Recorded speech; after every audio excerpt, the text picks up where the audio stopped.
బోధించే నాకు లేదు. దేవా తండ్రి, మీరే నన్ను నీ బిడ్డగాను నీ సాక్షిగా ఉండకూడదు దయచేసి బలపరుచు తండ్రి. సైతం శక్తుల ప్రభావము నా మీద ఏర్పడి చేయకుండా దయచేయమని తదితర వాక్యం విన్న బిడ్డలను ఆయా ప్రాంతంలో నుంచి దేవా తండ్రి ఈ పరీక్షల ధరగా బలం పొందుతున్న దేవుడులను జ్ఞాపకం చేసుకుని బలపరచు. ఇంకా నమ్మకమైన సాక్షులుగా చేయి. ఎంతమంది మా వాక్యం విన్నవారని ప్రాముఖ్యం కాదు, కానీ ఎంతమంది దేవాని వాక్యం ప్రకారం నడుచుకుంటారని ప్రాముఖ్యం కదా. ఆ రీతిగా మేము చేయగలిగాము. ఈ సహాయాన్ని కాదని అర్థమవుతూ ఉంచి బలపరచుకొని మా ప్రభువును రక్షకుడైన క్రీస్తు ద్వారా వేడుకొనుచున్నాం పరమ తండ్రి. ఆమేన్.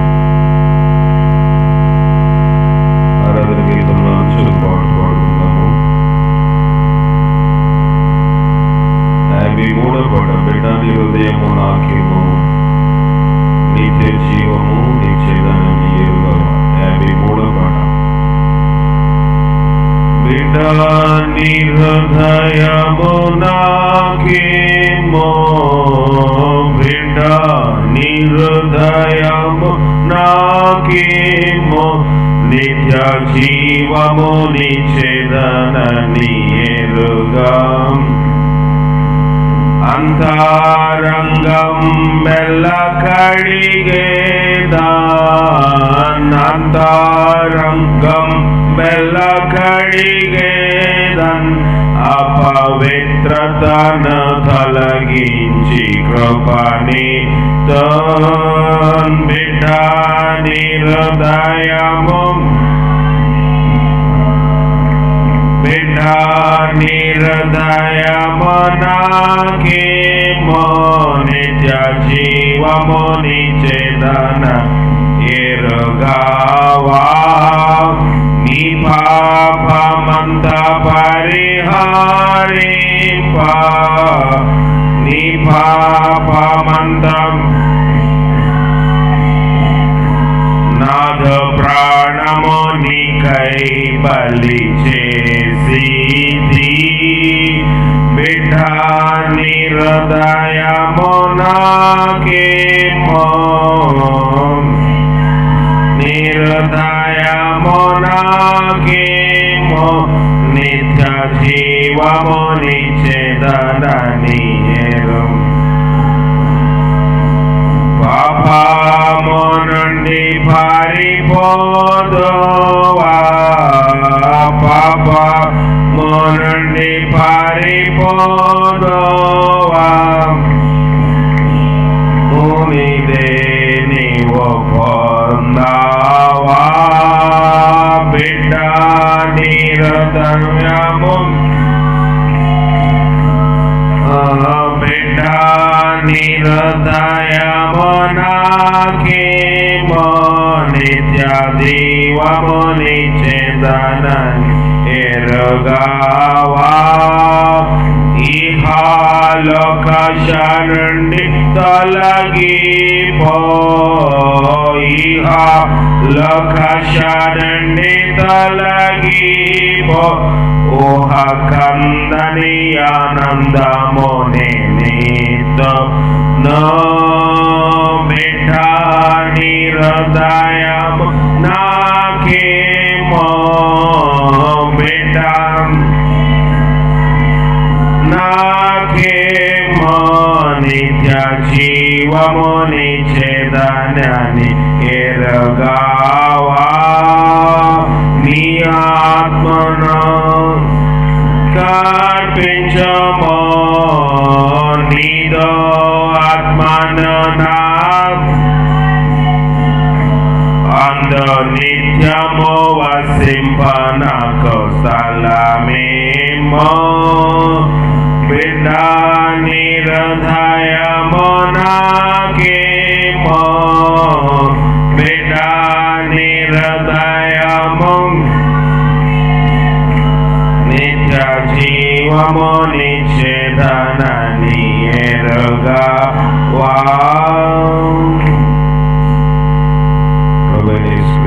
మీ అందరికీ వందనాలు.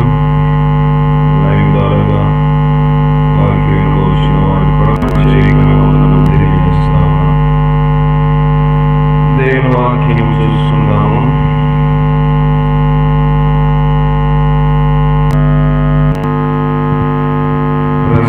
రాసిన గ్రంథము 4వ అధ్యాయము. ప్రసంగి రాసిన గ్రంథము 4వ అధ్యాయము 12వ వచనం. 4:12. పాత నిబంధనలో పాత నిబంధన భాగంలో 558 చదివేవారు రికార్డింగ్ ఒకసారి మీ మాటలు అందట్లేదు కనుక దయచేసి మైక్ తీసుకుని చదవండి. ఒంటరియగు ఒకని మీద మరి ఒకడు పడిన ఎడల ఇద్దరు కూడి వారిని ఎదిరింపగలరు. మూడు పేటల త్రాడు త్వరగా దిగిపోదు కదా. ఈ యొక్క వాక్యము భాగము మనకి దాదాపుగా పరిచయం ఉన్న భాగం. 3 పేటల త్రాడు త్వరగా తెగిపోదు. ఇప్పుడు ఈ రిఫరెన్స్ వాడతారు పెళ్లిలో, వివాహంలో, కళ్యాణంలో దీనిని సంబోధిస్తారు. ఈ వాక్యమును వక్రీకరించి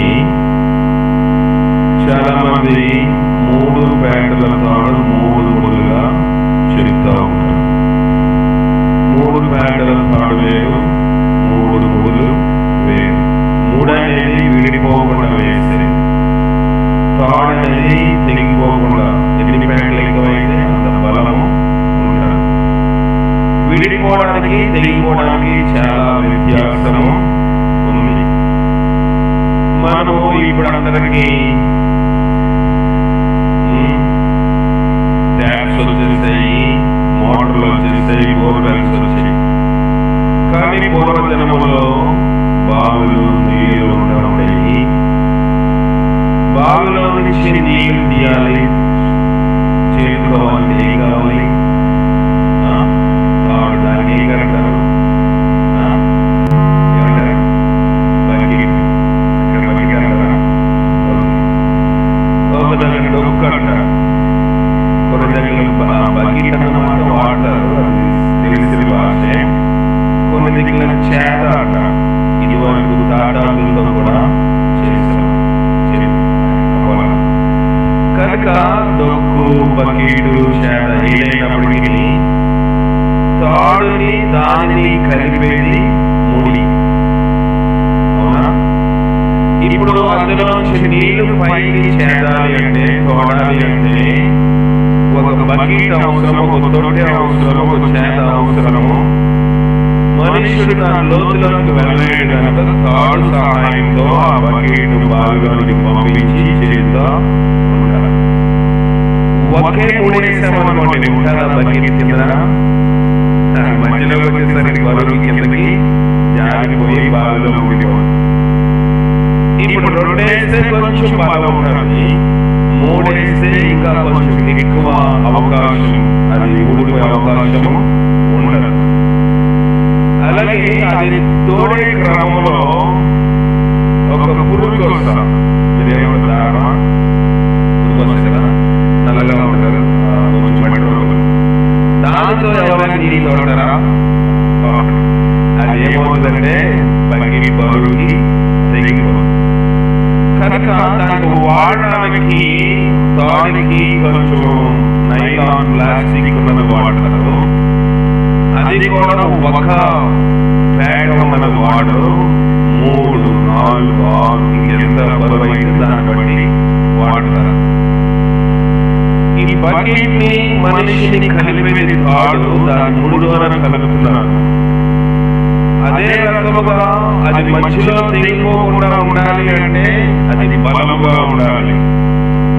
కానీ దురదృష్టవశాత్తు క్రైస్తవ సంఘములో ఈ పేటల తాడుని 3 ముడులుగా వర్ణించి ఈ యొక్క వచనమును ఆధారముగా తీసుకుని 3 ముడులు వేయించిన సందర్భాలు ఉంటాయి. నేను కూడా 3 ముడులు వేసుకున్నాను తెలియని వాక్యం. అంటే వాక్యం యొక్క లోతు ఇప్పుడు అందరికీ బాగా వాక్యము తెలుస్తారు. పూర్వదినములోని పెద్దలేదో చదువుకున్నారు, వారంతా విద్యావంతులు కాదు. వారిలో బైబిల్ ఎంతవరకు అర్థం చేసుకోవాలో అంతవరకు అర్థం చేసుకుని దాన్ని ప్రకటన చేశారు. తద్వారా ఏమైందంటే అది క్రమేపీ ఒక అలవాటు ఆచారంగా వచ్చేసింది. కానీ ఇప్పుడు 3 పేటలు వేసే కాబట్టి తప్పు కదా, తప్పే. కానీ పౌలు అంటున్నాడు, తెలియక చేసింది కనుక కనికరించబడ్డాను, క్షమాపణ దొరుకుతుంది. ఇప్పుడు నేను తెలిసి కూడా ఆ పని చేస్తే అంటే అర్థం అది కాదు. కానీ నేను ఆ మార్గంలో ఉన్నప్పుడు, నేను ఆ తప్పుడు మార్గంలో ఉన్నప్పుడు వేరే ఎవరైనా దాన్ని సమర్థించి పర్వాలేదు అన్నప్పుడు నేను దాంట్లో ఏకీభవిస్తాను. కానీ ఆ వాక్యము నేను ఆ తప్పులో లేను, ఆ పాపంలో లేను, ఆ దుష్టత్వంలో లేను, వేరొకళ్ళు పర్వాలేదన్నా సరే నేను వేరొక వాక్యం చూపించి నువ్వు పర్వాలేదన్నావు కానీ వాక్యం ఇలా ఉందని నేను అక్కడ నిలబడతాను. నేను ఒక తప్పులో ఉన్నాను అనుకోండి, ఈ వాక్యం ఇలా కూడా మనము అన్వయించుకోవచ్చు, చూసుకోవచ్చని మన బ్రతుకు తగ్గట్టుగా వాక్యాన్ని మలుచుకుంటున్నాం. బైబిల్లో ఇదే సందర్భంలో దేవుడు మాట్లాడు. ఇలాంటి సందర్భం వివాహం గురించి, వివాహం అన్ని విషయంలో ఘనమైనదిగా ఉండాలి, ఘనమైనది కాదు, ఘనముగా ఉండాలి. అన్ని విషయంలో ఘనమైనది లేదు, అన్ని విషయంలో ఘనమైనదిగా ఉండవలెను. ఘనముగా చేయమన్నాడు వివాహము. ఇటీవల నేను ఒకరితో మాట్లాడుతూ ఉన్నప్పుడు, వివాహ వ్యవస్థ గురించి వాళ్ళు మాట్లాడుతూ ఉన్నప్పుడు వాళ్ళకు ఆ మంచి ఒక మాట నాతో ప్రస్తావిస్తూ ఉన్నారు. ఏంటంటే,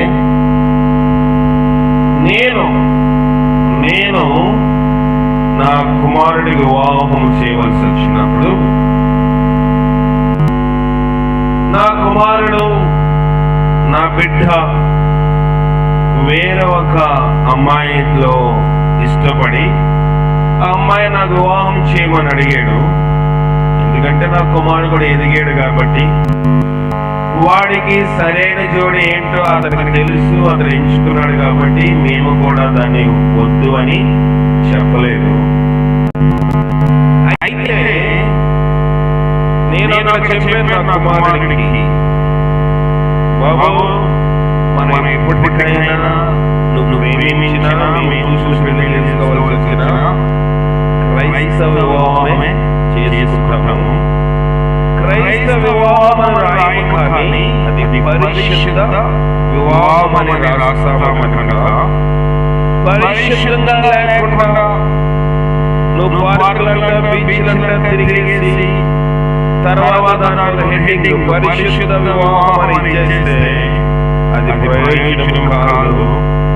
కనుక నీవు ఒకవేళ నీ శరీరం అదుపులో ఉంచుకోకపోతే చెప్పు, నేను అప్పు చేస్తానని పెళ్లి చేస్తాను కానీ వివాహము నీ శరీరము ఎన్నడూ కూడా దుష్టత్వంలో పడిపోకూడదని తల్లిదండ్రులకు హెచ్చరించినప్పుడు నేను చాలా ఆశ్చర్యపడ్డాను. చెప్పే కదా, లోకంలో మనుషులు ఎలానంటే ఎలా తిరిగేసి వచ్చినా ఇది క్రైస్తవ వివాహం కనుక పరిశుద్ధ వివాహం కాదు, క్రైస్తవ వివాహం పరిశుద్ధ వివాహం కాదు, క్రైస్తవ వివాహం పరిశుద్ధముగా జరగాలి.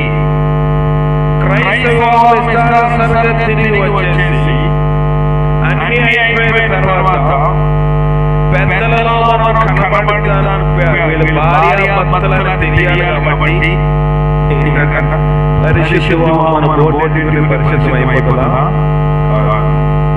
కనుక మనుషులకు ఈ దినములో వాక్యము అర్థం కాదు కానీ వాక్యంలో నిలిచినప్పుడు నేను దానిని గట్టిగా చెప్తాను. వాక్యంలో నిలవలేనప్పుడు నా భక్తి, నా యొక్క మాటలు కొంచెం మెండైపోతా ఉంటాయి. అవునా కదా? ఇక్కడ కూడా ఈ 3 పేటల తాడు గురించి ప్రసంగి రాసిన జ్ఞాని అయిన సొలొమోను ఏమంటాడంటే 3 పేటల తాడు త్వరగా దిగిపోదు కదా. ఇప్పుడు పెళ్ళిళ్ళైతే చెప్పేచ్చు, భార్య ఒక పేట తాడైతే భర్త ఒక పేట తాడు, 3వ పేట ఎవరు? దేవుడై ఉన్నాడు. ముగ్గురు కలిస్తేనే ఈ యొక్క వివాహ జీవితం అర్థము. ఇప్పుడు ముగ్గురిని ఇద్దరిని కలిపేది దేవుడు. అందుకే దేవుడు జతపరిచిన వారిని ఎవరు వేరు చేయకూడదు. ఒక భార్య భర్తని కలిపేవాడు ఎవరు? దేవుడు కలుపుతాడు. అందుకే ఇంగ్లీష్ లో ఒక చిన్న సామెత, marriages are made in heaven, అంటే పరలోకంలోనే వివాహాలు జరుగుతాయంట. మనం వచ్చిన దగ్గర కలుసుకోవడమే. వచ్చిన తర్వాత ఇక్కడ శారీరకముగా అందరి మధ్యలోని వివాహ తంతును పెళ్లిని ఏర్పాటు చేసుకుని మనం వారి సమక్షంలో భార్య భర్తలుగా పరిగణించబడతాం. మంచిది. కానీ 3 పేటల తాడు గురించి ఒక వివాహ వ్యవస్థలో వచ్చినప్పుడు భార్య భర్త దేవుడు అంటున్నాం. మరి వ్యక్తిగతంగా వచ్చినప్పుడు పెళ్లి కాని వారికి ఎలా వర్తిస్తుంది? ఒకవేళ భర్త చనిపోయినా లేదా భార్య చనిపోయిన వారికి ఎలాగ వర్తిస్తుంది అంటే మాట్లాడుతున్న విషయం ఏంటంటే అనేక పర్యాయమైన వాక్యం, పురుషులకు శిరస్సు ఎవట? దేవుడు. భార్యకు శిరస్సు భర్త. బిడ్డలు ఎవరి మాట వినాలి? తల్లిదండ్రుల మాట వినాలి. భార్య ఎవరి మాట వినాలి? భర్త మాట. భర్త ఎవరి మాట వినాలి? దేవుని మాట వినాలి. సరే, ఇప్పుడు ఇది కుటుంబ వ్యవస్థలో దేవుడు పెట్టిన ఏర్పాటు. కాకపోతే ఇంకా కొంచెం కిందకు మనం ఇంకా లోతులోకి వెళ్తే ఇంకా లోతులోది వచ్చిన మన ధ్యానం చేస్తే దేవుడు అంటున్న మాట ఏంటంటే మనం సంఘములో ఉన్నప్పుడు మనం తాడుగా ఉన్నాము. సంఘములో పేట తాడుగా ఉంది. సంఘములో మనల్ని కలిపేదెవరు? దేవుడు. అందుకే ప్రభున్నాడు, ప్రభునమును మనం అందరము ఏక శరీరమై ఉన్నాము. ఇప్పుడు ప్రభునందు ఇప్పుడు మనము కాకచెల్లెలుమా? కాదు. ఇప్పుడు సహోదరులు అంటే స్త్రీ అన్నప్పుడు సహోదరి సహోదరుడు అంటున్నాం. ఎవరు పెద్దవాళ్ళైనా చిన్నవాళ్ళైతే మనకందరికీ కొంచెము మనకు తెలిసిన సమాజంలో కొంత బంధువులు ఉంది కాబట్టి మనం ఏదో ఒక బంధువులకు పిలుస్తాం. కానీ దేవుని దగ్గర మనమందరము సహోదరులమై ఉన్నాము. ఇప్పుడు సహోదరుని కలపవలసింది దేవుడేనా? దేవుడే కాదా? దేవుడు కాకపోతే ఇప్పుడు మన మధ్యలో దేవుడు లేవనుకోండి, మనం దేవుని బిడ్డలను కాదనుకోండి, మనము సహోదరుని పిలుచుకోగలమా? ఆ భావం ఉంటుందా? మనం ఒకరినొకరు సహాయపడుతున్నామంటే ఏంటి? మనకేమైనా పెడతారనా? లేకపోతే మనకేమైనా లాభం వస్తుందనా? కాదు. అందుకే కీర్తనకారుడు అన్నాడు, సహోదరులు ఐక్యత కలిగి ఉండుట ఎంత మేలు, ఎంతో మనోహరము. అది ఎలాగుంటదంట? తీయగలరా? తీద్దాము. కీర్తనలు రాసిన గ్రంథము, అక్కడ ఏముందో మనం చూద్దాం. సహోదరుల ఐక్యతలో 133 చదువు. నిన్న వచ్చింది 133 మొదటి వచనం. సహోదరులు ఐక్యత కలిగి నివసించుట ఎంత మేలు, ఎంత మనోహరము. సరిపోతుంది. సహోదరులు ఐక్యత. ఇప్పుడు సహోదరులు ఐక్యపరిచేవాడు ఎవరు? దేవుడు. అక్కడ 3వ వచనం 2వ భాగము, ఆశీర్వాదమును శాశ్వత జీవం. సరిపోతుంది. ఆశీర్వాదము శాశ్వత శాశ్వత జీవం అచ్చట ఉండవని యెహోవా సెలవిచ్చుచున్నాడు. ఆశీర్వాదము శాశ్వత జీవం దేంట్లోంచి వస్తుందంట? ఐక్యతలోంచి వస్తుంది. ఐక్యత ఎక్కడి నుంచి వస్తుందంటే దేవుళ్ళలోంచి వస్తుంది. కనుక ఒక వివాహ వ్యవస్థలోని ఒక భర్తను భార్యను కలిపే మూడవ తాడు దేవుడైతే, సంఘములోని ఒక సహోదరిని కలిపేది ఎవరు? దేవుడే. మనము సహోదరులమై ఉన్నాము. ఇప్పుడంటే ఏమి కాదు, కానీ ఇప్పుడంటే మన ప్రభురాత్రి బల్ల ఆరాధనలో కూడా ఎవరి కప్పు వాళ్ళకి ఇస్తాం ద్రాక్షరసం, అవునా కదా? కానీ కొన్ని సంఘాలు అది ఒప్పుకోరు. కొన్ని సంఘాలు ఏం చేస్తారంటే ఒక గ్లాసులోంచి వేస్తారు. కొన్ని సంఘాల గ్లాసులో స్పూన్ ద్వారా కూడా వేయరు. నేను తాగిన గ్లాసు మీరు తాగాలి. తాగుతారా? తాగాలి. ఆ సంఘంలో అలాగైతేనే సభ్యత్వం ఇస్తారు. మీకు తెలీదు, ఎందుకంటే అది వాళ్ళు చెప్పేది ఏమిటంటే, నేను వాళ్ళు వక్రీకరించడం లేదు, నేను కూడా వస్తాను. ఇప్పుడు తల్లి చేసిన ఎంగిలి బిడ్డలు తింటారా? తినరా? ఇప్పుడు వరకు తింటారు, ఊహ వచ్చే వరకు తింటాను. నేను కూడా నా బిడ్డలకి ఏదైనా పెట్టవలసి వచ్చినప్పుడు నేను నమిలి నోట్లో అది డైరెక్ట్గా మూతిలో పెట్టేవాడు. అంటే అది మెత్తగా వాళ్ళు తింటారు. నేను నోట్లో తీసుకుని మళ్ళీ చేతిలో పెడితే అది వేరేగా ఉంటుంది కనుక ఆ రీతిగా బాగా నేను నమిలి పెట్టింది వాళ్ళు తినేవారు. అంటే వాళ్ళకి ఎప్పుడు వరకు ఊహ వచ్చే వరకు మన యొక్కలో కూడా ఆత్మ సంబంధమైన జీవితంలో కూడా లోకము లేనంత కాలము, చూడండి, బిడ్డలు ఎదుగుతున్నారంటే వారు లోకములో కూడా జ్ఞానవంతులు అవుతున్నారు. చిన్నప్పుడు మనం ఏది పెడితే తింటారు. ఎలాగ చేసేది శుభ్రంగా లేదా? ఒకవేళ తల్లి పాలు ఇవ్వలేకపోతే డబ్బా పాలో బాటిల్ పాలో ఇచ్చినప్పుడు ఏం చేస్తారంటే, ఇది కాసావా, షుగర్ కలిపావా, ఏంటి, ఏమి అడుగుతారా? అడగరు. మనం ఏది పెడితే తింటారు.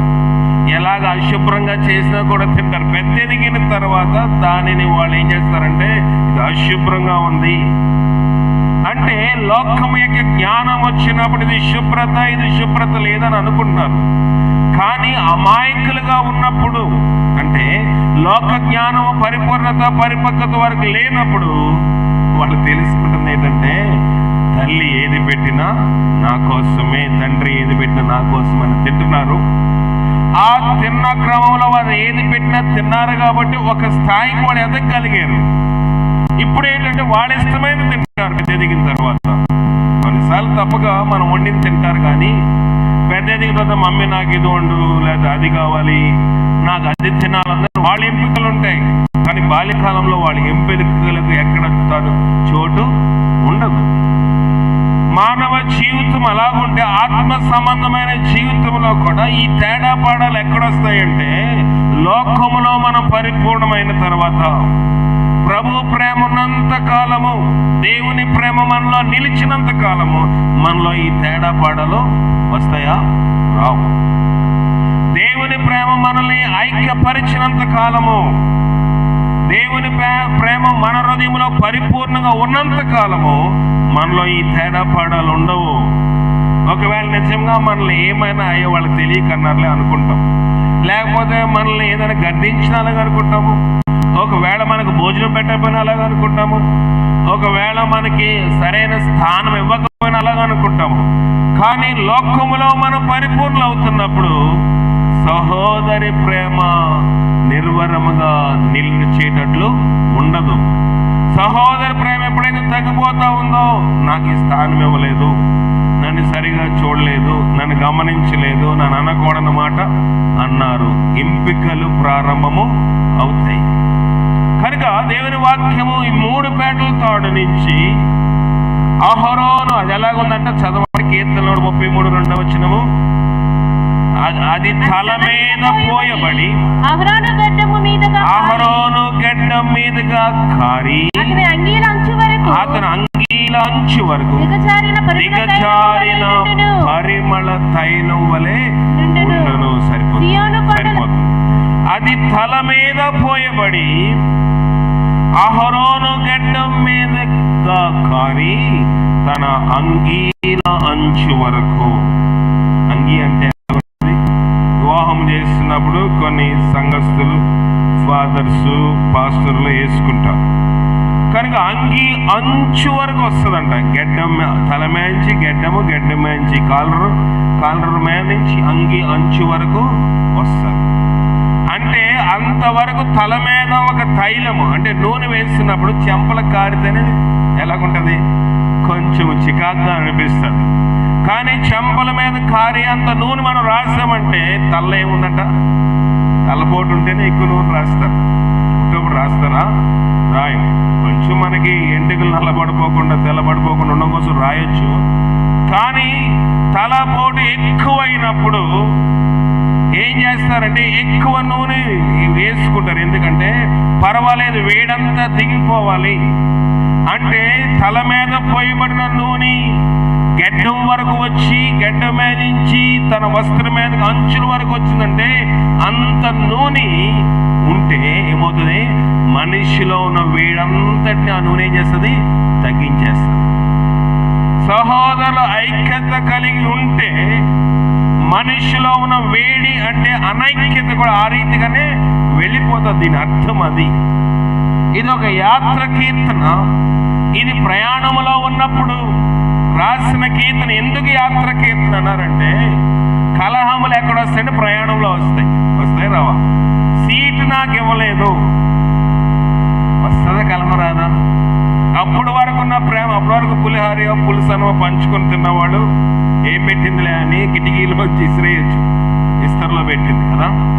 ఐక్యత అక్కడితో కట్ అయిపోతుంది. సీటు దగ్గర కొంచెము నేను లావుగా ఉన్నాను, కొంచెము ఎక్కువ ప్లేస్ నేను కూర్చున్నాను అనుకోండి, పక్క వాళ్ళకి కొంచెం ఇవ్వలేదు అనుకోండి, ఈడు అంత లావు కూర్చోకపోతే ఏంటి అని ప్రేమ కాస్త ఏమైపోతుంది, తొలగిపోతూ ఉంటుంది. కనుక యాత్రలో ఇలాంటి కీర్తనలు అవసరము. వీళ్ళు ప్రయాణాలు చేసేటప్పుడు ఇశ్రాయేలీయులు యెరూషలేముకు ప్రయాణం చేయవలసి వచ్చినప్పుడు కానీ వారు దేనికోసము ఇతరమైన పండగలకు వారు దేవాలయంలోకి వెళ్తున్నప్పుడు ఎక్కడెక్కడ ఇప్పటికీ యూదులకు ఆచారం ఏంటంటే వారు ఏ ప్రాంతంలో ఉన్న యెరూషలేముకి సంవత్సరం ఒక్కసారి వాళ్ళు సందర్శిస్తారు. ఈ ప్రయాణంలో వాళ్ళు నిత్యము ఏదో కలహం తెచ్చుకుంటూ ఉండేవారు. ఇశ్రాయేలీలు కూడా ఐగుప్తు దేశంలో నుండి కనాను దేశం యాత్రలో కూడా నిత్యము ఏదో సనుగుడు గొనుగుడు వారిలోని ఉండేది.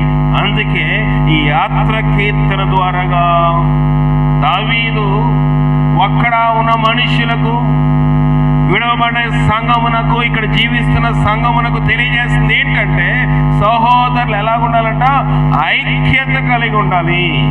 ఉందా మనకి ఐక్యత? ప్రశ్న వేసుకుందాం. ఐక్యత లేకపోతే ఈ యొక్క ప్రసంగి రాసిన ఆ వచనానికి అర్థము ఉందా? లేదు. 3 పేటల తాడు త్వరగా తెగిపోదు కదా. నేను దాదాపుగా 1 నెల రోజుల నుంచి ఐక్యత సమాధానం కోసమే వాక్యం చెప్తా ఉన్నాను. ఎందుకంటే ఈ దినంలో మనకి కరువైనది ఏంటంటే ఐక్యత కరువైపోయింది. కుటుంబంలో భార్యాభర్తల మధ్య అనుకుంటాం మనము, లేకపోతే కుటుంబంలో అన్నదమ్ముల మధ్యనే అనుకుంటున్నాం, కుటుంబంలో అత్త కోడల మధ్యనే అనుకుంటున్నాం, కుటుంబంలోని తోటికోడల మధ్య అనుకుంటున్నాం. ఇది భౌతిక సంబంధమైన ఐక్యత. భౌతిక సంబంధంగా ఐక్యత కోల్పోయిన దేవుడి పెద్ద దాన్ని పరిగణలో తీసుకుని రాడు. కానీ సంఘంలో ఐక్యతగా ఉన్నప్పుడు భౌతికంగా ఇతరులతో కూడా సమాధానంగా ఉండగలవు. మొదట మనము సంఘములో ఐక్యత కావాలి. సంఘంలో ఐక్యత ఉన్నదా? ప్రశ్న వేస్తున్నాడు. 3 పేటల తాడు త్వరగా తెగిపోదు కదా అని అక్కడ క్వశ్చన్ మార్క్ వేసాడు. ప్రసంగి ఒక ప్రశ్న వేస్తా ఉన్నాడు సొలొమోను రాజు. మనకి ఐక్యత లేకపోతే ఒక తైలం ఒక మనిషి ఉన్న వేడిని ఎలాగ దించుతుందో ఐక్యత కూడా ఒక సంఘంలో ఉన్న ప్రతి పాపం ఏం చేస్తుంది, తొలగించేస్తుంది. ఐక్యత ఉన్నప్పుడు నేను సమాధానంగా ఉన్నాను అనుకోండి, మీ గురించి ఇతరుల దగ్గర నేను చర్చించగలనా? చర్చించలేను. చూడండి, ఇప్పుడు అనేక రకమైన పార్టీలు వచ్చేసి పార్టీలు వచ్చినప్పుడు వాళ్ళకి ఆ పార్టీ వాళ్ళ మక్కువ ఉంది కనుక, లేకపోతే వాళ్ళ పార్టీలో ఉన్నారు కనుక వాళ్ళు ఏ దుష్ట కార్యం చేసినా వాళ్ళు దాన్ని సమర్థిస్తారు. ఎందుకంటే వాళ్ళు దాని ఎడల ఐక్యత కలిగి ఉన్నారు కనుక. కానీ ఎదుటి వాళ్ళు ఏదైనా చేస్తున్నప్పుడు ప్రతిదీ వాళ్ళు దాన్ని అదే తప్పు ఎదుటి వాడు చేస్తున్నప్పుడు ఎత్తి పెడతారు. ఎందుకంటే వాళ్ళ ఎడల వీళ్ళకి ఐక్యత లేదు కాబట్టి. ఇది లోకం యొక్క తంతు. కానీ ఆత్మ సంబంధంగా మనుషులు అలాగే ఉన్నారు. సంఘములో కూడా మనుషులు ఆ రీతిగానే ఉన్నారు. సంఘములు కూడా ఈ దినం విచ్ఛిన్నమైపోవడానికి కారణం ఏంటంటే ఐక్యత లేకపోవడం. నేను ఒకసారి 7th క్లాస్లో ఉన్నప్పుడు, మాకు అప్పుడు 7th పబ్లిక్ ఎగ్జామ్స్, ఇప్పుడు లేవు కదా పబ్లిక్, 7th పబ్లిక్ ఎగ్జామ్ రాయవలసి వచ్చినప్పుడు హాల్ టికెట్ కోసము కొంత దూరం వెళ్ళి అక్కడ తెచ్చుకోవాలి. ఒక స్కూల్లో ఇస్తే అక్కడికి వెళ్ళాను. సాధారణంగా ఎప్పుడు బయటికి వెళ్ళే అలవాటు లేదు. సరే ఆ దినం హాల్ టికెట్ కోసం అని ఆయన బయటికి పంపిస్తే వెళ్తే అక్కడ CBM కాంపౌండ్ ఉంది, కెనేడియన్ బ్యాప్టిస్ట్ మిషన్ కాంపౌండ్. అక్కడ వరకు వచ్చే కదా, ఎప్పుడు మా ఇంటికి రాలేదు కదా అని ఒక పాస్టర్ గారు అబ్బాయి నన్ను తన ఇంటికి పిలిచాడు. ఆయన కూడా వాళ్ళకి కూడా చర్చ్ ఉంది. సరే వెళ్ళాను, మాట్లాడుతూ ఉన్నాయి.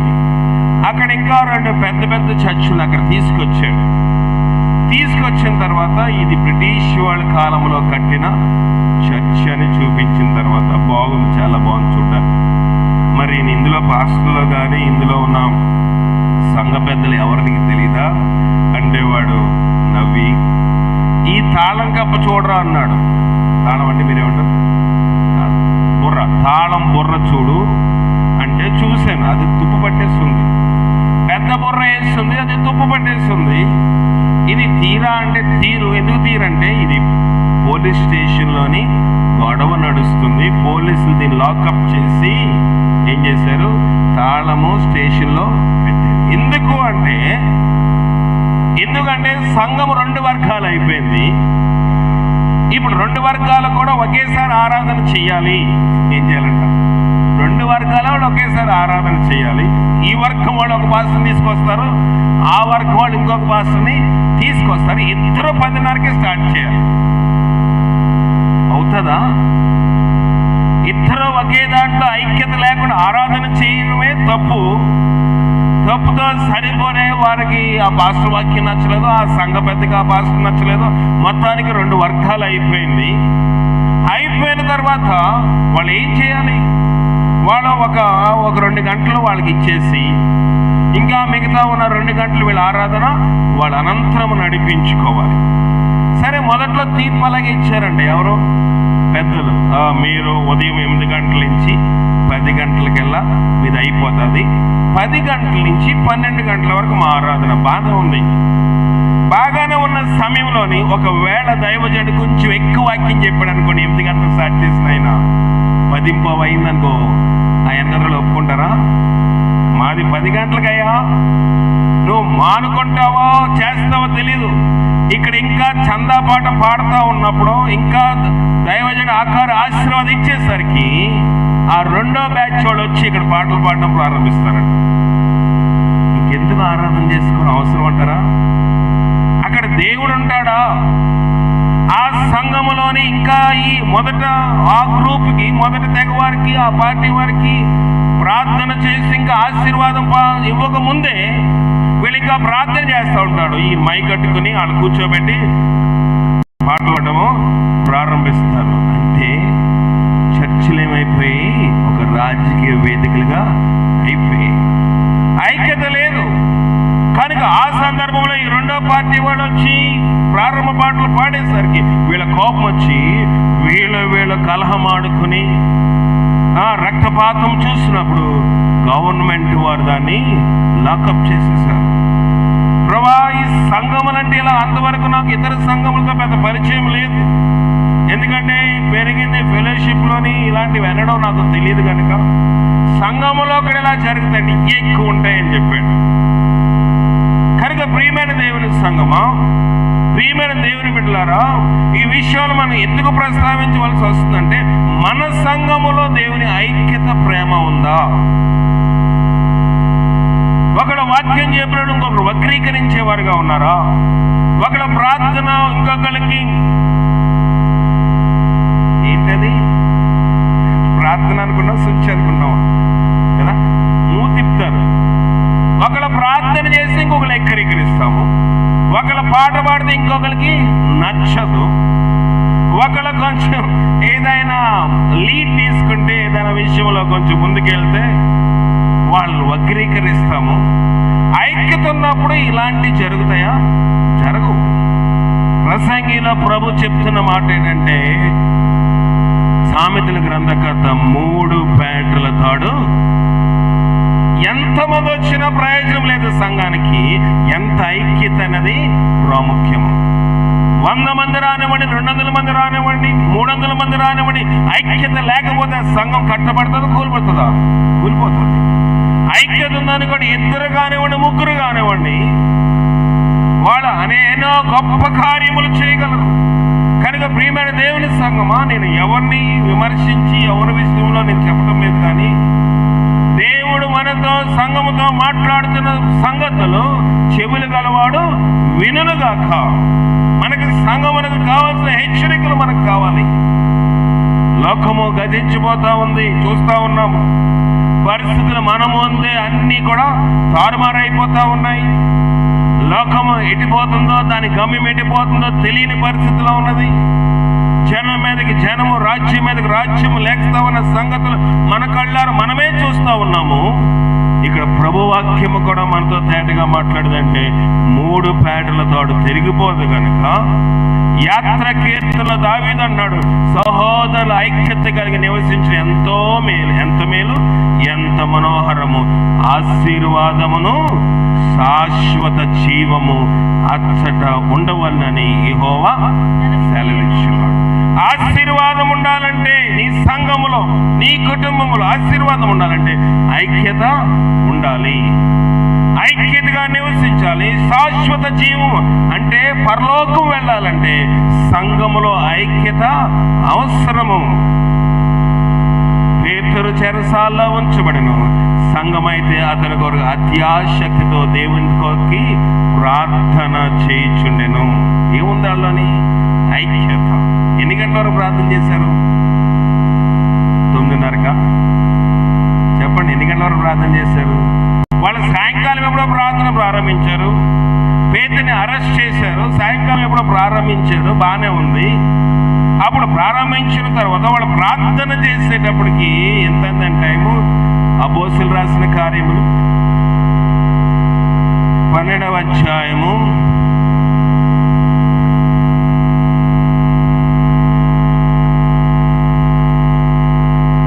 11వ వచనం చదవండి.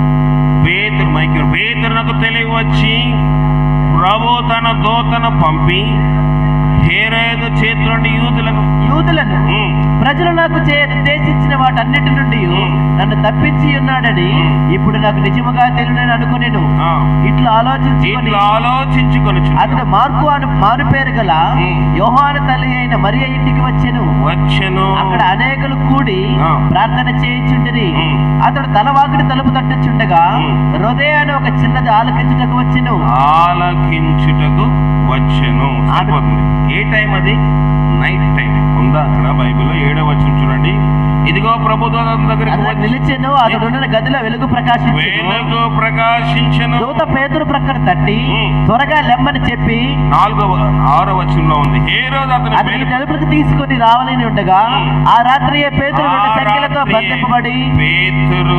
2 సంఖ్యలతో బంధింపబడి 2 సంఖ్యలతో బంధించబడి ఇద్దరు సైనికుల మధ్య నిద్రించుచుండెను. సరిపోతుంది. ఎక్కడున్నాడంట? రాత్రి 2 సంఖ్యల మంది బంధించబడి నిద్రపోతా ఉన్నాడు. ఇది దాదాపుగా జరిగేసరికి అర్ధరాత్రి అయిపోయింది. పేతురు వెళ్ళేసరికి అందరూ ప్రార్థన చేస్తారు, నిద్రపోతున్నారా? ఎవరు తలుపు తీశారు? చిన్న పిల్ల ఏం చేస్తుందంట? తలుపు తీస్తుంది. అంటే చిన్నల్లో కూడా ఆసక్తి ఉందా లేదా? ఉంది. అంటే ఎవరి వల్ల చిన్నపిల్లకి ఆసక్తి వచ్చింది? వల్ల పెద్దల వారికి బోధించింది ఏంటంటే, అయ్యో దేవుని సేవకుడు లేడు, మన కోసం ప్రార్థన చేసే వాళ్ళు ఉండరు, మన ధైర్యపరిచే వాళ్ళు ఉండరు, మన ఆదరించే వాళ్ళు ఉండరు కనుక, సంఘం ఎట్టిపోతుందో తెలియటం లేదు కనుక ఇప్పటికే ఎవరిని చంపేశారు? యోహాను సహోదరు యాకోబుని ఖడ్గంతో చంపించేశారు. ఇలాగ జరిగిపోతూ ఉంటే ఈ క్రైస్తత్వం ఎట్టిపోతుందో మనకి అర్థము కాదు కనుక అందరూ పట్టు విడకుండా ప్రార్థన చేయవలసి వచ్చినప్పుడు చిన్నపిల్లలు కూడా మెలకుగా ఉన్నారు. ఎందుకు చిన్నపిల్లలు మెలకుగా ఉన్నారంటే, చిన్నపిల్లల ప్రార్థన ఎవరు ఆలకిస్తారు?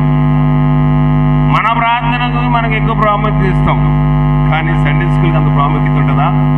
ఉండదు. సండే స్కూల్ అంటే ఏదో చాక్లెట్లు ఇచ్చే ప్రార్థన అనుకుంటాం, కాదు. సండే స్కూల్ ప్రార్థన ఒక ప్రభావవంతమైనది, అవునా? ఇప్పుడు ఆకుమడ, నారుమడి, మీరేమంటారు? నారుమడి చచ్చిపోతే వరి వేయగలరా? వేయలేరు. నారుమడికి ఇవ్వాల్సిన విలువ ఇవ్వాలి, అది తెగులు రాకుండా చూడాలి, వేసిన ప్రతి విత్తనం మొలకెత్తలేదు చూడాలి, దానికి అందవలసిన నీరు సరఫరా అయితేనే ఆ నారుమడి రేపొద్దుట అనేక ఎకరాలకి ఆకుమడిగా తయారవుతుంది. లేకపోతే మనం అనుకుంటాము, మనం ఉన్నాం కదా చిన్నపిల్లలకి ఏం పనిలే అనుకుంటాం. చిన్న పిల్లలను నా యొద్దకు రానియడి, వారిని అభ్యంతర పరచకుడి. దేవుడు వారిని అభ్యంతరపరచదు ఎందుకు చెప్పాడంటే, ఇలాంటి వారిదే పరలోక రాజ్యము. చిన్నపిల్లలు బైబిల్లో ఎంతో మంది ఉన్నారు, ఎంతో ప్రభావితం చేశారు. దాంట్లో ఒకది సిరియా దేశంలో ఉన్న ఇశ్రాయేలు చిన్నది. యేసేపు ఒక చిన్నవాడు, బాలుడు. ఒక దేశం కాదు, వేరే దేశం కాదు, జైల్లో కూడా తారుమారు చేయగలిగాడంటే చిన్న వయసులో దేవుని భక్తిని అతడు నేర్చుకున్నాడు. హృదయ అనే చిన్నది తలుపు తీసిందంటే ఆమెలో విశ్వాసం అంతా గొప్పది. తలుపు తీసి అందరితో చెప్తుంది, పేతురు గారు వచ్చారంటే ఎవరు నమ్మట్లేదు. చిన్నపిల్లకున్న విశ్వాసం వారిలోకి లేదు కనుక మన ప్రార్థనలు, మన పాటలు, మన వాక్యములు, మన యొక్క విన్నపములు ఇతరులకు ఆశీర్వాదకరంగా ఉండాలి. ముఖ్యంగా ఐక్యత, సమాధానం ఉండాలి. ఉంటే దావీదు అంటాడు, శాశ్వత జీవం ఏంటంట? ఆశీర్వాదమును శాశ్వత జీవం అచ్చట ఉండవాలని ఎవరు చెప్పారంట? యెహోవా చెప్పాడు. కనుక మనలో ఐక్యత ఉంటే, మన కుటుంబంలో ఐక్యత ఉంటే, సంఘములో ఐక్యత ఉంటే ఆశీర్వాదం ఉంటుంది. రెండవదిగా శాశ్వత జీవం, పరలోకం కూడా ఉంటుంది. ఐక్యత లేకపోతే మనం ఏం చేస్తాం? ఒకరి తప్పులు ఒకరు ఎత్తి చూపిస్తాం, ఒకరి యొక్క దోషములు మరొకరితో మాట్లాడతాం, ఒకరి యొక్క బలహీనతలతో మాట్లాడతాము. ప్రభు వాక్యం సెలవిస్తుంది, మీ సహోదరునికి విరోధముగా మాట్లాడకూడదు, మీ సహోదరునికి విరోధంగా మాట్లాడకూడదు. అది తప్పన్నాడు దేవుడు. మనం అనుకుంటాము, చిన్న చిన్నవి వదిలేస్తాం, పెద్ద పెద్ద వాటిని అయితే ఇది పెద్దది కనుక తప్పు అనుకుంటాము. కానీ ప్రభు చిన్న విషయంలో కొంచెము బుద్ధిహీనత కూడా త్రాసులో ఉండడానికి వీలు లేదు. జ్ఞానము, ఘనత కూడా తేలిపోతుంది. కనుక దేవుని వాక్యం మనతో ఈ రాత్రి మాట్లాడుతూ ఉన్న మాట ఏంటంటే, 3 పేటల తాడు త్వరగా తెగిపోదు కనుక ఐక్యత కలిగి ఉండాలి. కనుక అది పురుషులు కానివ్వండి, స్త్రీలు కానివ్వండి, సహోదరులు కానివ్వండి, సహోదరులు కానివ్వండి, ఒకరి ఎడలో ఒకరు ప్రేమ ఉంటే ఆశీర్వాదం ఉంటుంది, శాశ్వత జీవం ఉంటుంది. మనిషిలోని ఆ ఐక్యత వల్ల మనిషిలో ఉన్న పాపంలో ఉండడానికి వీలే ఉండదు. మనం ఒకరితో మాట్లాడుతున్నప్పుడు మనం తప్పిదములు చేయలేము. ఒకరితో ఉన్న ఒకరు మంచిగా సమాధానంగా ఒకరి విరోధంగా ఒకరు మాట్లాడలేము. ఒక ఆహారోను గడ్డం తల మీద పోయిబడి గడ్డం మీద నుంచి అంగీ వరకు ఎలాగెళ్ళిపోయిందో ఆ తైలము, ఆ రీతిగానే అంత సమాధానము, అంత ప్రేమ ఉన్నప్పుడు మనలో ఏ చెడుగు నివసించడానికి అది ఒప్పుకోదు. కనుక ఐక్యత అనేది మనకు చాలా ప్రాముఖ్యంగా దేవుని యొక్క మాట ఇక్కడ సెలవిస్తూ ఉంది. తద్వారా ఆశీర్వాదమును, శాశ్వత జీవన దేవుడు మనకు అనుగ్రహించి కాపాడు. ప్రార్థన చేసుకుందాం. ప్రార్థన చేయండి. ప్రార్థన.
నీ ఘనమైన పదాలకు వేలాది వందనాలు అయ్యా.